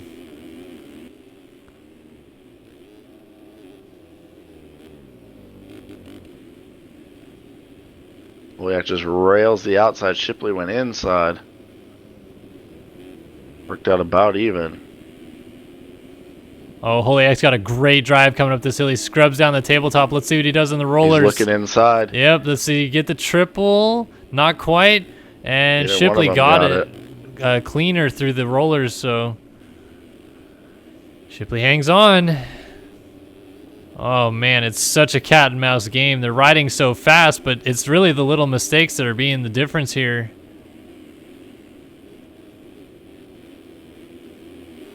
Now at the By the 30-minute way, mark. He's out of it, but Tyson ran a 204.8. Oh last time my around. gosh. You realize, like, these guys are laying it down, running 208 flat for Holiak, 208.1 for Shipley. Like, doesn't look like you can go any faster. Tyson's 4 seconds a lap faster than them. It's ridiculous. And Fresquez, I mean, yeah, I guess he's not out of it, but he has 2 more laps to get to Mullins if he can. Oh my gosh, this battle for the lead is insane. These guys have been on each other for like a lap and a half now. They're running a ridiculous. How do you go faster than this? I don't know. I'd like to go watch, but I can't get away from this battle for the lead. These guys are just nose to tail. We got Lapper Central coming up in front of these guys. A couple guys down. Is out. Yep, 2 laps ready to go. Holiak using some throttle control to try to get a little closer to Shipley. Shipley just flat tracking. 207.2 last time. This is their fastest Wow. laps again. They're pushing the pace. What a great battle here to the end of Moto 2 at Hangtown. And it's for the overall as Shipley makes a mistake and Holiak goes to the lead. Around Shipley, the outside. Around the outside. We've heard that a few times today. Shipley has to go and get him back if he wants this overall. And there's lappers galore. Holiak a little bobble. Shipley's got a great drive up the hill, but it's not going to matter. He's going to try inside, though. Here we go. Inside line for Shipley. He's been working this, but it's not going to be comparable as Holiak flies around the outside. Rider down in the berm. Going to get going. Is he going to Oh, Shipley! Woo! How did he save that? He slid all the way into the corner. Lost some time, though.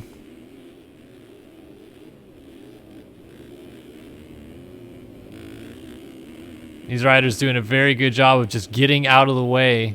There's a battle happening, and you're not in it, and they know that so well. Yeah, and I think a lot of it's the pace of this class has gotten so insane that the lappers aren't such a problem. Right. They're approaching them so fast that they're by them before the lappers even can think to move over or anything. I mean, it's Holiak is getting away just a little bit, but it's definitely not over. Holiak's pushing the pace really hard, so definitely just moments away from a possible mistake. But Shipley's pushing it, trying to stay with, keep the pressure on. Shipley obviously wants this overall win badly. There's also a sick battle going on for the last spot in the top 5 between Davis and Haley. Haley all over Devin right now. I'm scared to go away from the lead. Watch this battle for just a moment as the white flag is now displayed for your race leader Connor Holiak, trying to stop Shipley's overall victory here. Better stay with the lead on the last lap, and we can check that one after these guys finish, as they have a mile lead on those two. All right, what can Shipley do? Is there anything he can do, or is Holiak too far gone at this point? Now Holiak another 207 the last lap around, so he's laying heaters down.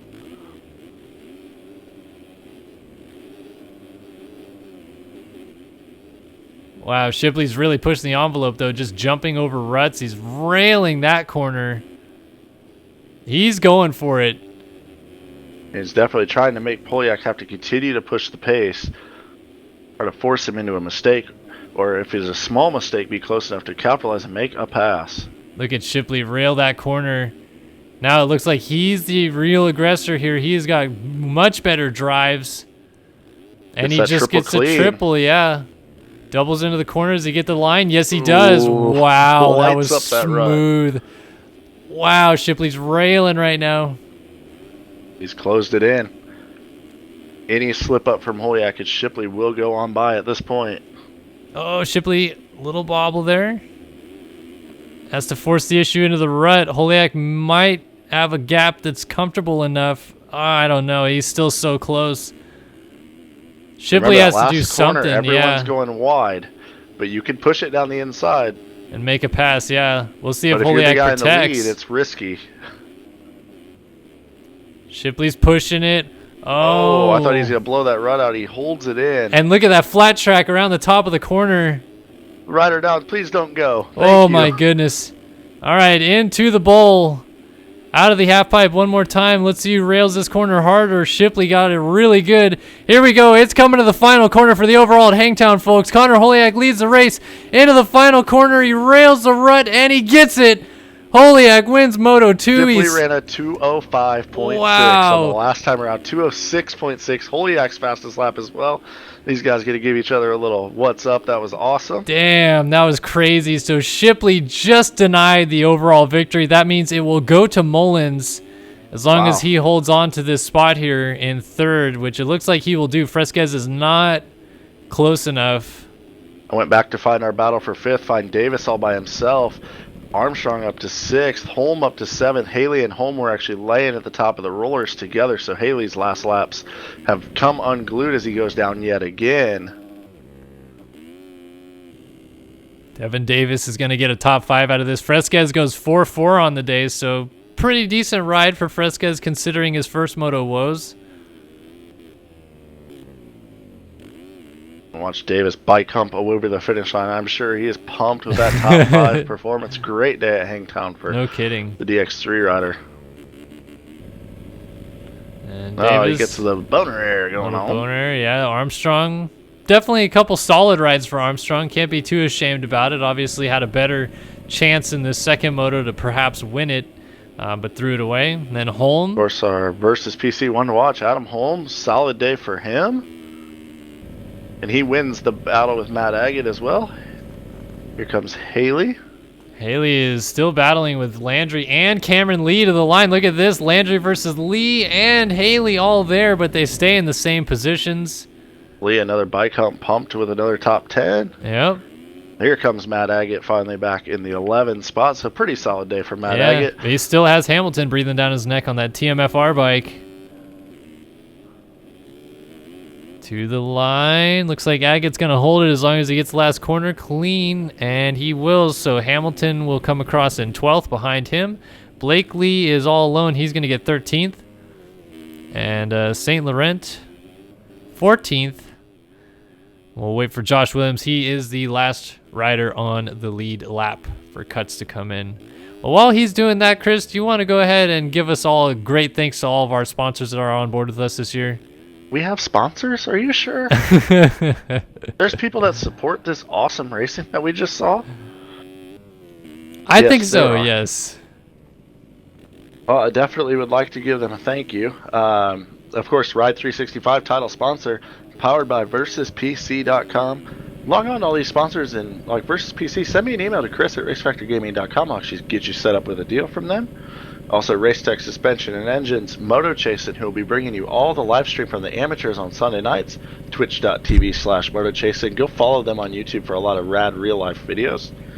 Moto Option Clothing, SYS TV, that's where you're watching us right now. And also check out the SYS YouTube. A lot of badass content over there. If you haven't gone over there, you need to.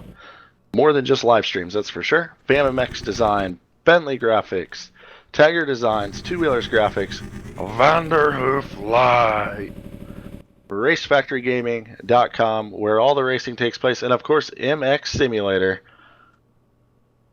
Those are the people that bring all the action to you week in and week out. And what in round number 1, if this thing continues like this, holy cow. I know, that was an intense night of racing here from Hangtown. So glad that you guys could all join us.